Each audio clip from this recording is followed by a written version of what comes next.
Imagine this. Every single human being on Earth suddenly vanishes. No warning, no chaos, just silence. What happens next? More specifically, how long before the very last artificial light flickers out for good? Stick around, because the answer takes us on a journey from power plants to nuclear waste, and some of the final glowing reminders of our existence. Let's start with what shuts down first. Most artificial lights rely on electricity, and our global power grids. They're not built to run without us. At first, things might seem normal. Your fridge hums, the AC blows, and yes, even that lava lamp in the corner keeps bubbling.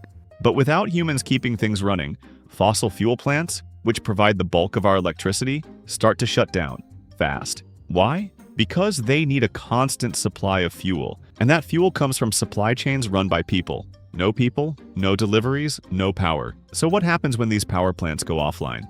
Well, other systems try to pick up the slack. But even with human oversight, this kind of sudden imbalance causes what engineers call cascading failures. Without anyone at the controls, entire power grids would black out within hours to days. Now, nuclear reactors are a bit different. They don't rely on fuel deliveries the same way coal or gas plants do.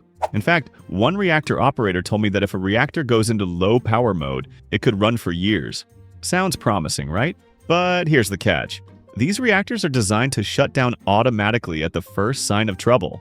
Power grid failure, shut down, sensor error, shut down. Without human oversight, most would go dark pretty quickly. But not all light sources are connected to big city power grids. Take diesel generators in remote communities or island villages. These can keep things lit for days or even months until the fuel runs dry. Geothermal plants might last longer. For example, Iceland's Svartsengi geothermal plant requires maintenance just twice a year. Without that upkeep, they'd eventually corrode and fail, but we're talking years, not days. Wind turbines? Surprisingly resilient. They're built to operate with minimal maintenance, especially since they're tough to reach. In Denmark, a turbine installed in the 1950s ran for 11 years without servicing. Today's models are expected to run 3 years or more on their own. Hydroelectric dams can also keep running, like the Hoover Dam, which could operate autonomously for several years. But again, without anyone to clean filters or fix broken parts, these too would eventually stop. Battery-powered lights would give us a brief extension, maybe a few decades if we're lucky. But batteries self-discharge, even when unused. Now here's the most promising option: solar power. Off-grid solar installations, like roadside emergency call boxes, are built to survive long stretches without maintenance. With some luck, wind or rain could even keep the panels relatively clean. As long as the wiring holds up, some solar-powered systems could last a century.